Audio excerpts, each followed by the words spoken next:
সব শুকিয়ে গিয়েছে, কোনো পানির ব্যবস্থা নাই।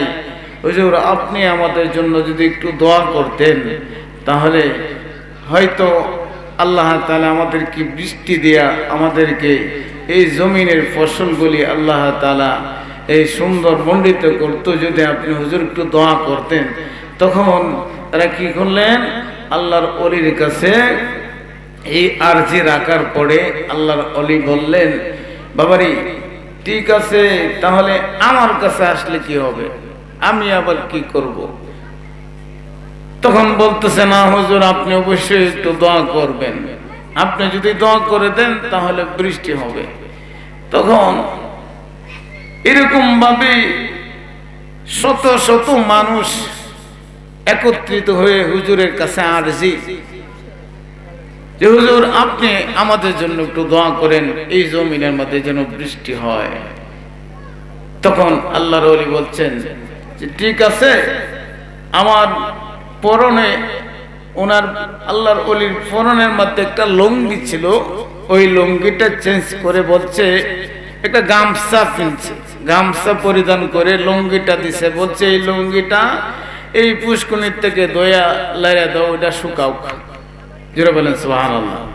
হ্যাঁ, তখন এই লুঙ্গি কি করলো, এই পুষ্করিণীর মধ্যে দোয়ার পরে এই পুষ্করিণীর দইয়া লুঙ্গিটা লাড়ছে, একদম পটপড়া রৌদ্র, চৈত্রিক মাসে কি রৌদ্র, এত রৌদ্রের মধ্যে লুঙ্গিটা কেবলমাত্র কি করলেন, রশির মধ্যে রৌদ্রের মধ্যে লাড়ার সঙ্গে সঙ্গে এমন ভাবে দিন আমদানি করছে, মানে এই কয়েক মিনিটের ভিতরে শ্বাস করে এমন ভাবে বৃষ্টি নামছে, সুবহানাল্লাহ কইতেন না? তখন বলছেন, ভক্তদেরকে ডাক দিয়া বলে, ও আমার বাবারা, তোমরা তো আজকে আমাকে বিপদে বলছো। তখন বলতেছে, হুজুর কি বিপদ? আমার পরনের লুঙ্গিটা শুকনা ছিল, ওইটা আমি দয়া লাড়ছিলাম শুকানোর জন্য। আমার আল্লাহ দেখো আমার সঙ্গে কিরকম করে, হ্যাঁ, আমার লুঙ্গিটা শুকানোর মতো সুযোগ আমাকে দেয় নাই। জোরে কন্যা সুবহানাল্লাহ।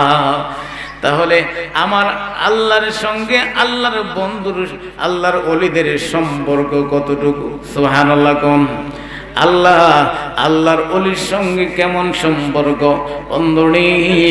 আল্লাহর ওলিরা যখন রাত্রটা গভীর হয়ে যায়, তখন আমরা যেরকম একজন আরেকজনের সঙ্গে টেলিফোনে কথা বলি, কিন্তু যখন শেষ রাত্রিতে আল্লাহর ওলিগণ, ও বন্ধু, সরাসরি আল্লাহর সঙ্গে টেলিফোন লাগায়, আল্লাহর সঙ্গে এই ফোন আলাপ, সুবহানাল্লাহ কোন আল্লাহর সঙ্গে ডাইরেক্ট কানেকশন, মুরাকাবা, মুশাহাদা, সুবহানাল্লাহ। ও বন্ধুরা, বাবারা, আল্লাহর ওলিগণ আল্লাহর সঙ্গে ডাইরেক্ট কথা বলে। এই জন্য তরিকতের কিছু কথা আছে, এইটা কিন্তু কোরআন হাদিসের মধ্যে পাওয়া যায় না, ঠিক না? এখন কোরআন হাদিসের মধ্যে মিলে না, পাওয়া যায় না। ওইটা আল্লাহ কিছু গোপনীয় কথা আল্লাহর ওলিদেরকে, এই কিছু গোপনীয় তথ্য আল্লাহর ওলিদেরকে আমার আল্লাহ দান করেছে। জোরে কোন সুবহানাল্লাহ। ওইটাকে বলা হয় ইলমে লদুনি, ঠিক না? এখন ইলমে লদুনি। দেখবেন সাধারণ মানুষ, তরিকতের সাধারণ মানুষ, কোনো লেখাপড়া কিছুই নাই, নিজের নামটাও লিখতে পারে না, এরকম আছে না নাই? অনেকে এরকম পাগল আছে, নিজের নামটাও লিখতে পারে না, অথচ তার কথাবার্তা যদি আমরা শুনি তখন বোঝা যায় সে না জানি কত বড়, কত জানি লেখাপড়া করেছে। এ অবশ্যই কোনো টাইটেল পাস, কথা কোন ঠিক না? এইগুলা কোথায় থেকে আসে? এইগুলা হইল এই যে ওইটা, এটাকে বলা হয় ইলমে লদুনি। এটা হইল ইলমে লদুনির জ্ঞান। এই জ্ঞান কিন্তু আপনি সে চর্চা কোনোদিন স্কুলেও যায় নাই, মাদ্রাসাও যায় নাই, অথচ তার সঙ্গে যদি আপনি কোনো কথা বলেন, তখন এত উর্দু জগতের কথা বলে, মুফতি, মুহাদ্দিস, মুফাসসিররাও টাসকে লাইগা থাকে, সর্বনাশ, তুমি এইগুলি কোথায় থেকে পাইলা? এগুলা তো কোনোদিন আমরা পড়িও নাই। জোরে কন্যা সুবহানাল্লাহ।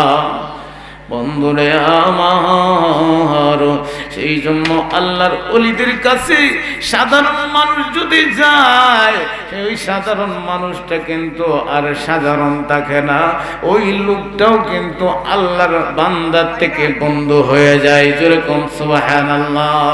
আল্লাহর ওলিদের দরবারে গেলে ও বন্ধু, এই খারাপ মানুষ ভালো হয়ে যায়। ডাকাত আল্লাহর ওলির কাছে গেলে ডাকাত সে ডাকাত কি হয়ে গেছে? আল্লাহর ওলি হয়ে গেছে। সুবহানাল্লাহ। চোর চুরি করতে গেছে, চোর বেটাও আল্লাহর ওলি হয়ে আল্লাহর কুতুব বানায় সাইরা দিছে। জয় কন্যা সুবহানাল্লাহ। গাউসে পাক আব্দুল কাদের জিলানী আল গিলানী রাহমাতুল্লাহি আলাইহি দরবারে বন্ধু এক চোর বেটা যায় ঢুকলো, গাউসে পাকের ঘরের মধ্যে যায় ঢুকলেন। ঢুকার পরে প্রথম দিন যখন যায় ঢুকলেন, ঢুকার পরে ঘরটা তন্ন তন্ন কইরা কুইসা দেখলো কোনো কিছুই নেওয়ার মতো, চুরি করার মতো কিছুই নাই। তখন তিনি দেখতে পাইল একটা জিনিস, খুব দামি জিনিস, ওইটা হইল গাউসে পাকের পাগড়ি মোবারক। সুবহানাল্লাহ। গাউসে পাকের পাগড়ি মোবারক, ওইটা অনেক দামি কাপড়। চোর বেটা চিন্তা করলো যে এই যদি গাউসে পাকের মাথার পাগড়িটা যদি নিতে পারি তাহলে কিছুদিন অনেক টাকা বিক্রি করা যাবে, কিছুদিন বসে খাওয়া যাবে। চোর বেটা চিন্তা করলো তাহলে কেমনে কি করা যায়। গাউসে পাক তিনি ঘুমিয়ে পড়লেন। ঘুমের ঘরের মধ্যে চোর বেটা কি করলো, পাগড়ি ধরে টান শুরু করলো। পাগড়ির মধ্যে ধরে যখন টানতে টানতে টানতে টানতে টানতে টানতে ঘন্টার পর ঘন্টা পর্যন্ত পাগড়ি টানে, কিন্তু পাগড়ি তো শেষ হয় না। সুবহানাল্লাহ। পাগড়ি শেষ হয় না। তখন এই পাগড়ি যখন শেষ হয় না, এমনিতেই শোনা যায় মসজিদের মিনার থেকে আযান দিছে, আল্লাহু আকবার, আল্লাহু আকবার।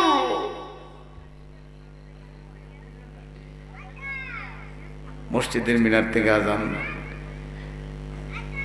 আল্লাহু আকবার, আল্লাহু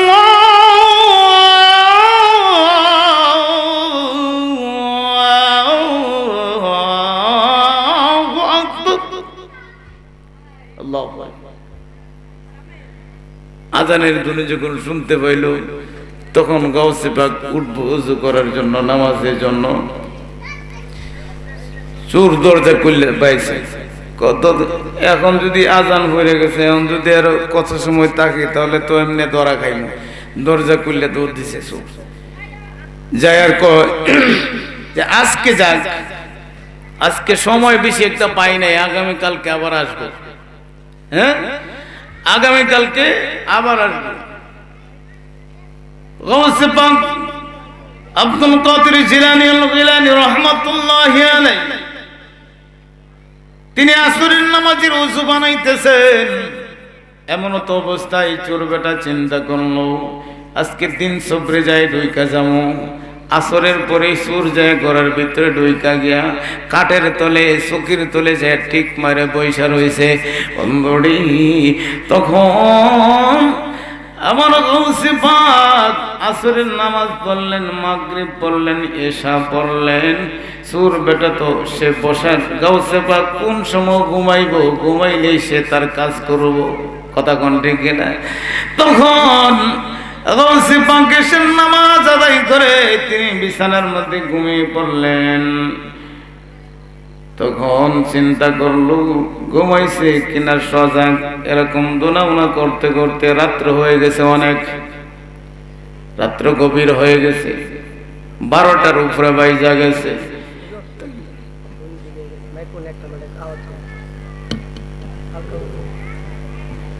তখন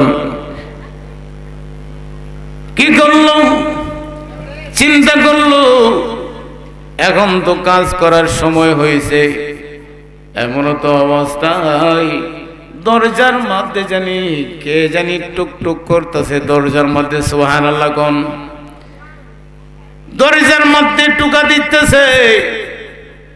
গাউসে পাক বলেন, কে গো এত রাতে আমার দরজার মধ্যে টুকা দাও? তখন ডাক দিয়ে বলতেছি আমি হযরতে কয়েস কিসির রহমতুল্লাহি আলাইহি আপনার কাছে হুজুর আসছি। সুবহানাল্লাহ। কেন এত রাত্রে? এক শাম শহরের কুতুব মারা গিয়েছে, কুতুব এন্তেকাল করছে। শাম শহর নয়তো কুতুবের এই মুহূর্তে প্রয়োজন, নয়তো শহর ধ্বংস হয়ে যাইব। কারণ শহর কিন্তু কুতুব ছাড়া শহর চলে না। কথা কোন ঠিক না? শহরের মধ্যে অবশ্যই কুতুব থাকতে হবে, নয়তো এই শহর বন্ধ হয়ে যাবে, শহরও চলবে না বন্ধু।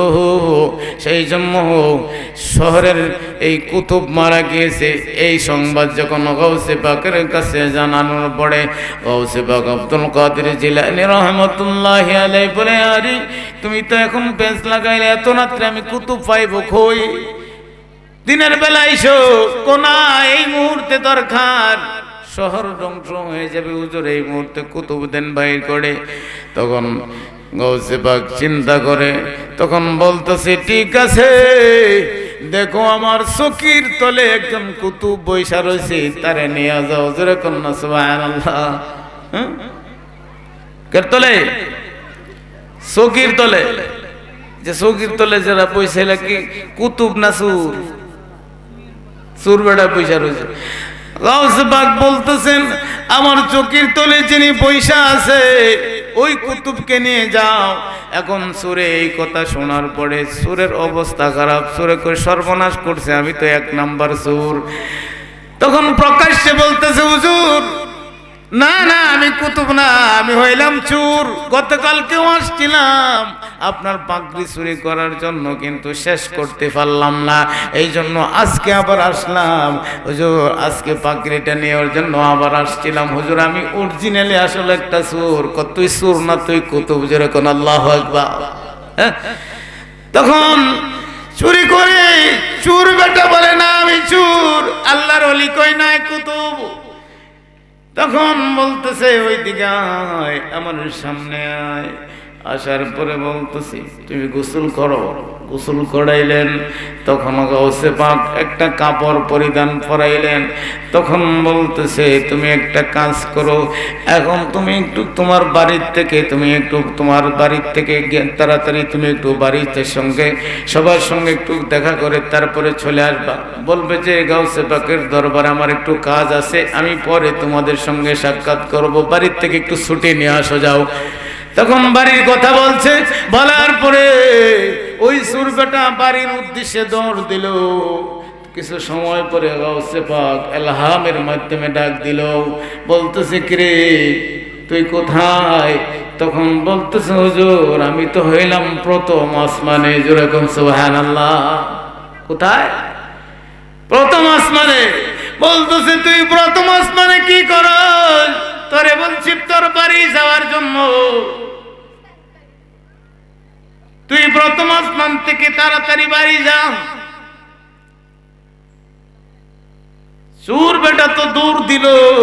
আবার দৌড়তে দৌড়তে কিছু সময় পরে আবার গাউসে পাক জিজ্ঞাসা করে, কি গো এখন কোন জায়গায়? তখন বলতেছে, হুজুর আমি তো এখন দ্বিতীয় আসমানে। সুবহানাল্লাহ। কোন? হ্যাঁ, কোথায়? দ্বিতীয় আসমান। কিছু সময় পরে আবার প্রশ্ন করলো, এখন কোথায়? তৃতীয় আসমান। এইভাবে চতুর্থ আসমান, পঞ্চম, সপ্তম, ষষ্ঠম, লা মুকাম তাহাতা শাজারা, আল্লাহর সব কিছু তন্ন তন্ন করে তাকে গোড়াইয়া আবার গাউসে পাকের সামনে আইনা হাজির করছে। জোরে কন্যা সুবহানাল্লাহ। ও বন্ধু, গাউসে পাক সামনে বসায়া বলে, চক্ষুটা একটু বন্ধ করো। সুবহানাল্লাহ। অনেক লম্বা ঘটনা, আমি শর্ট করে বলছি বন্ধুরা ভাইরা। তখন কি করলো, এমন তাওয়াজ্জু দিলেন, দেওয়ার পরে বলতেছে, ঠিক আছে এখন চক্ষু খোলো। খোলার পরে বলতেছে, এখন থেকে তুমি হইলা শাম শহরের কুতুব। জোরে কোন সুবহানাল্লাহ। ওই চোর বেটাকে কুতুব বানাইয়া দিছে। কোন মাদ্রাসায় পড়ছে বন্ধু বলেন? কোন মাদ্রাসায় লেখাপড়া করেছে? কোন ভার্সিটির মধ্যে লেখাপড়া করেছে? আল্লাহর ওলি হইতে হইলে বন্ধু সাধারণ মানুষ আল্লাহর ওলি হইতে পারে। হুজুর বলেছেন, এই আমাদের কাঞ্চন বাবা হুজুর কেবলা একটা ওয়াজ করেছিলেন কিছুদিন আগে, আমি শুনেছিলাম যে এক কৃষক, সাধারণ মানুষ কৃষক, কৃষি কাজ করে, ওই লোকটাও আল্লাহর ওলি হয়ে রয়েছে। জোরে কোন সুবহানাল্লাহ। আল্লাহ গবেষণা করে আমার সাধারণ কিছু বান্দা লেখাপড়া নাই, তবু সে আমার বন্ধু হয়ে আছে। ফেরেশতারা কয় না, এটা বিশ্বাস করি না। যদি বিশ্বাস না করে তাহলে ওই যে আমার এক বান্দা জমিনের মধ্যে হাল চাষ করতেছে, তার কাছে তোমরা দুইজন ফেরেশতা যাও। সুবহানাল্লাহ। দুইজন ফেরেশতা আইসা ওই সাধারণ মানুষটার কাছে, কৃষকের কাছে, বৃদ্ধ মানুষ কৃষক মানুষ তার কাছে আইসা বলতেছে যে দুইজন ফেরেশতা এসে বলে, চাচা আসসালামু আলাইকুম। ওয়ালাইকুম আসসালাম। আপনার সঙ্গে একটু কথা ছিল।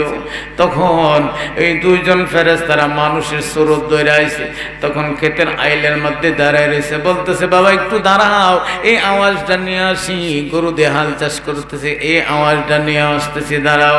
আওয়াজটা শেষ করেই না এখানে গরুটি খাড়া করলো, এই আলের ভোলাটা গাড়লো, গাইরা গরুটি খাড়া করে বলতেছে, হ্যাঁ বলো তোমাদের কি সমস্যা? বলতেছে আমরা আসছি আপনার কাছে। কিসের জন্য? আমরা আপনার একটা প্রশ্ন জানতে চাই। কি প্রশ্ন বলো? প্রশ্ন হইল এই আসমানের মধ্যে, আসমানের উপরে কি পরিমাণ ফেরেশতা আছে আপনি বলেন? কতগুলি ফেরেশতা আছে বলেন? বলতেছে এই কতগুলি ফেরেশতা, সুবহানাল্লাহ, এটা তো গুণে কোনোদিন শেষ করা যাবে না, অসংখ্য অগণিত ফেরেশতা আছে, বলে শেষ করা যাবে না।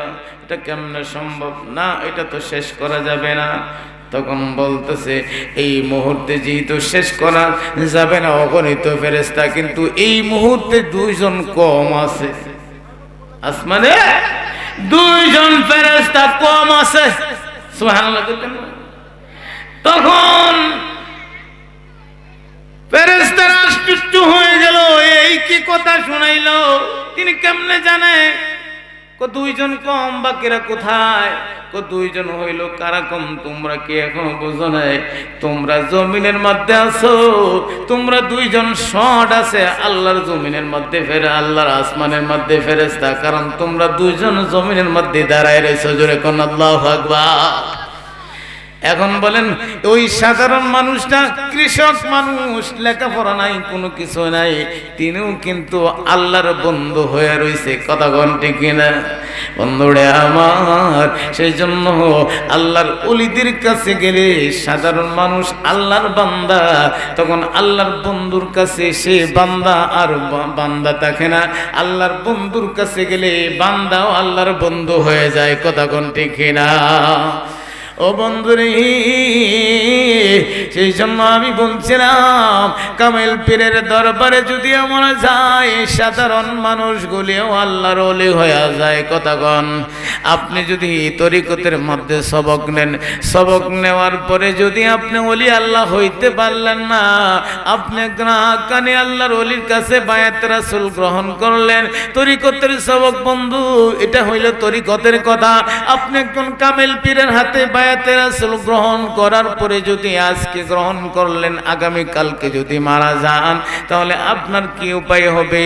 আপনার হিসাবটা হইল তরিকতের ভাষায়। বন্ধুনি, গাউসে পাকের কিতাবের মধ্যে আসছে, তখন ওই পাগলাটা যখন মারা যায়, মারা যাওয়ার পরে তার কবরের মধ্যে তরিকতের ক্লাস নেওয়া হয়। যেরকম সুবহানাল্লাহ, তার কবরের মধ্যে তরিকতের ক্লাস নেওয়া হয়।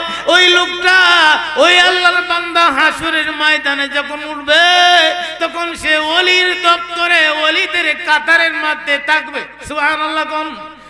তখন এটা আশ্চর্যজনক কথা হইল, লোকটা তো কোনোদিন ওলি আল্লাহ না, সাধারণ মানুষ ছিল। ওই লোকটা কেমনে ওলি হইল? তরিকতের ভাষা হইল। বন্ধুরে, আমরা যদি তরিকার মধ্যে যদি আমরা ভর্তি হই, তরিকার মধ্যে যদি আমরা ভর্তি হই। কথা কোন ঠিক কিনা? তরিকতে আল্লাহর ওলিদের কাছে যদি, আল্লাহর ওলিদের দরবারে যদি আমরা যাই, আল্লাহর ওলির কাছে যদি আমরা বায়াতে রাসূল গ্রহণ করি, গ্রহণ করার পরে তখন আমরা কিন্তু যতদিন বেঁচে থাকি, ততদিন যতটুকু পর্যন্ত আমরা বেঁচে থাকি ততটুকুই আমাদের সাফল্য। কথা কোন ঠিক কিনা? যতদিন আমরা, যেদিন থেকে তরিকতের মধ্যে আমরা ডুবে দিয়েছি, যেদিন থেকে আমরা বায়াতে রাসূল গ্রহণ করেছি, সেদিন থেকে আমরা হইলাম হাক্কানি মুসলমান, হক মুসলমান। কথা কোন ঠিক কিনা? এর আগ পর্যন্ত কিন্তু আমরা নাম মাত্র মুসলমান, ঠিক কিনা কোন? আল্লাহ রাব্বুল আলামিন কোরআনের মধ্যে বলেন, ইয়া আইয়ুহাল্লাযীনা আমানতাকুল্লাহ। সুবহানাল্লাহ কোন? আল্লাহ তাআলা বলেন, হে ঈমানদারগণ, তোমরা আমি আল্লাহকে ভয় করো। কাকে? আল্লাহকে। আল্লাহ বলেন তোমরা আমাকে ভয় করো, হাক্কা তুকাতিহি, ভয় করার মতন। ওয়ালা তামুতুন্না, তোমরা কখনো মৃত্যুবরণ করিও না, ইল্লা ওয়া আনতুম মুসলিমুন, মুসলমান না হইয়া। সুবহানাল্লাহ কোন? এখন প্রশ্ন হইল, মুসলমান তাহলে মুসলমান কারা? আমরা তো এমনিতে মুসলমান, আমরা কিন্তু মুসলমান নতুন করে হইতে হয় নাই, ঠিক কিনা কোন? কেন? আমার বাবা মুসলমান, সেই জন্য আমি মুসলমান, ঠিক কিনা কোন? এক পার্থক্যটা একটু বুঝেন, ওয়াজের পার্থক্যটা একটু বুঝতে হবে। এখানে কিন্তু একটা ঝামেলা আছে, এই আয়াতের তরজমার মধ্যে একটু গভীরে আলোচনা ঢুকছে। বন্ধু একটু মনোযোগ। তখন আমরা কেন মুসলমান? আমার বাবা মুসলমান, সেই জন্য আমরা মুসলমান, ঠিক কিনা কোন? আমার বাবা কেন মুসলমান? আমার বাবার বাবা মুসলমান, ঠিক কিনা কোন? আমার বাবার বাবা কেন মুসলমান? বাবার বাবা মুসলমান, সেই জন্য আমরা ওয়ারিস সূত্রে মুসলমান, ঠিক কিনা কোন? সেই সূত্রে কিন্তু আমরা নতুন করে কোনো কলমা পড়তে হয় নাই, পড়তে হয়েছে। কারণ হইল আমরা মুসলমানের ঘরের মুসলমান, এই জন্য পড়তে হয় নাই। আমরা কিন্তু ওয়ারিস সূত্রে মুসলমান, প্রকৃত মুসলমান না। প্রকৃত মুসলমান তখনই হয় যখন একজন আল্লাহ হাক্কানে, আল্লাহর বন্ধু, আল্লাহর ওলির কাছে যখন একটা মানুষ বায়াত রাসূল গ্রহণ করে, আল্লাহর ওলির জবান থেকে যখন, আল্লাহর ওলির জবান থেকে যখন আপনি আমাকে কলমা শরীফটা পড়াইব, সেদিন থেকে আপনি আমি হইলাম পরিপূর্ণ মুসলমান। যেরকম সুবহানাল্লাহ। তরিকতের ভাষা হইল, বন্ধু, যদি আমার বয়স 50 বছর হয়ে থাকে আর আমি যদি আল্লাহর ওলির কাছে বায়াত রাসূল গ্রহণ করি, ও বায়াত রাসূল গ্রহণ করার পরে, ও বন্ধু রে, বায়াত রাসূল গ্রহণ করার পরে একটা মানুষ কেমন নিষ্পাপ হয়। হাদিসের মধ্যে আসছে, মায়ের গর্ভে থেকে একটা সন্তান ভূমিষ্ঠ হওয়ার পরে যেমন তার কোনো গুনাহ থাকে না, এরকম ভাবে সে নিষ্পাপ বান্দা হয়ে যায়। যেরকম সুবহানাল্লাহ। তখন প্রশ্ন জাগতে পারে, হুজুর আমি তো, আমার বয়স 50 বছর, আমি তো অনেক গুনাহ খাতা করেছি, ঠিক কিনা কোন? অনেক গুনাহ খাতা করেছি, তাহলে আমার গুনাহগুলি কোথায় যাবে? তখন ও বন্ধুরে, আপনি আল্লাহর ওলির কাছে যাওয়ার কারণে আমার আল্লাহ আপনার সব গুনাহগুলি মাফ করিয়া দিবে, আর আপনাকে নতুন রূপে মুসলমান হিসাবে আপনাকে গণ্য করবে। যেরকম আল্লাহু আকবার। এই জন্য বন্ধুরে, যারা আল্লাহর ওলিদের কাছে বায়াত রাসূল গ্রহণ করে, তারা কিন্তু নবীজির দিদার অতি তাড়াতাড়ি পায়, ঠিক কিনা কোন? অতি তাড়াতাড়ি নবীজির সঙ্গে দিদার হয়ে যায়। কারণ আল্লাহর ওলিদের কাছে যাওয়ার পরে আল্লাহর ওলিরা দুরূদ শরীফের আমল দিব, অনেক আমল দিব। জুনায়েদ বাগদাদী রহমাতুল্লাহি আলাইহি যখন শুনতে পাইল এই কথা, রে 500 বার দুরূদ শরীফ পড়া ঘুমাইলে আমার নবীজির সঙ্গে দিদার হবে। সুবহানাল্লাহ। এই ওয়াজ যখন শুনতে পাইল, মুর্শিদ বলছে 500 বার দুরূদ শরীফ পড়া ঘুমাইলে আমার নবীর সঙ্গে দিদার হইব। এই কথা যখন শুনতে পাইল, শোনার পরে ওই পাগলা আমল করলো, আমল করার পরে নবীজির সঙ্গে তার দিদার হইল না। প্রথম দিন নবীজি, মুর্শিদ বলছে যে প্রথম দিন হইতে পারে নবীজির সঙ্গে তুমি আমল করে 500 বার 1000 বার দরুদ শরীফ পড়ে ঘুমাইবা, ঘুমানোর পরে নবীজির সঙ্গে তোমার দিদার হবে, যদি না হয় দ্বিতীয় দিন হবে, না হয় তৃতীয় দিন হবে। সুবহানাল্লাহ কোন। এই কথা যখন বললেন, প্রথম দিন সেই পাগলায় আমল করলো, কিন্তু আমল করার পরে তো আর নবীজির সঙ্গে দিদার হইল না, সাক্ষাৎ হইল না। এখন দ্বিতীয় দিন আমল করলো, পাইল না। তৃতীয় দিন আমল করলো, নবীজির সঙ্গে দিদার হইল না। তখন ওই জুনায়েদ বাগদাদী তিনি চিন্তা করলো, হারি আমি কি, আমার মুর্শিদ কামলার জবানের কথা তো মিথ্যা হইতে পারে না। কথা বলেন, আল্লাহর ওলিরা কোনদিন মিথ্যা কথা বলতে পারে না, কারণ আল্লাহর ওলিদের জবান আল্লাহর কুদরতি জবান। কথা বলেন ঠিক না? ও বন্ধুরি, আল্লাহর ওলিরা কখনো মিথ্যা কথা বলতে পারে না। তখন সে চিন্তা করলো, আরে তাহলে বোঝা গেল আমার মতো নাফরমান আল্লাহর এই জমিনের মধ্যে আর কেউ নাই। কারণ আমি নবীর সঙ্গে দিদার হইল না, আমার মতো পাপিষ্ঠ বান্দা আল্লাহর এই জমিনে মনে হয় আর কেউ নাই। এখন সে চিন্তা করলো, আরে এই জীবন থাকলে আর কি হবে, এই জীবন আর রাখবো না, এই জীবন আমি আত্মহত্যা করে আমি জীবন দিয়া দেব। কারণ নবী যে এই জীবনে যদি নবীকে না পাই, এই জীবনে আমার আর কোনো, এই জীবন বাঁচার কোনো দরকার নাই। কথা কোন ঠিক না?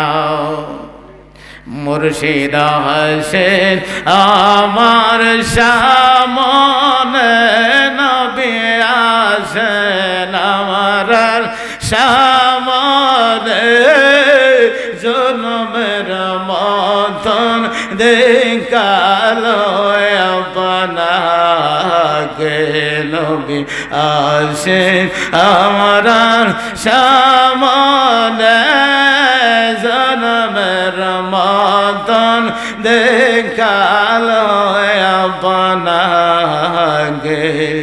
তুমি কান্দ মাদিনাতে নবী, তুমি কান্দ মাদিনাতে, আমাকে রাই কাদরে, জনমের মতন দেখালো আপনাকে, নবী আসেন আমার সামনে, নবী আসেন আমার সামনে, জনমের মতন দেখালো আপনাকে।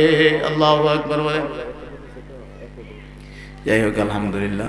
তো নিয়ে আসেন, বক্তা নিয়ে আসেন, সমস্যা নেই। যাই হোক, আমাকে তো আপনারা চেনেন, আমি এই নুরানি মঞ্জিল দরবার শরীফে হুজুরগুল আমাকে অনেক ভালোবাসেন, মহব্বত করেন। সেই জন্যই এই আপনাদের মাহফিলের মধ্যে আমাকে স্মরণ করেন। সেই জন্য আমি একটু মুক্তসর আলোচনা করি। এটা মুর্শিদের দয়া। কথা কোন ঠিক না?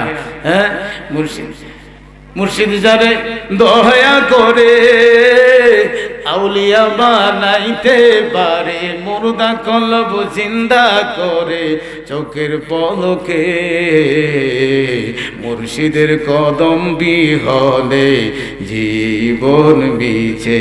ঠিক কিনা বলেন? হ্যাঁ, মুর্শিদের কদম ছাড়া জীবনটাই ব্যথা। ঠিক কিনা ঘর?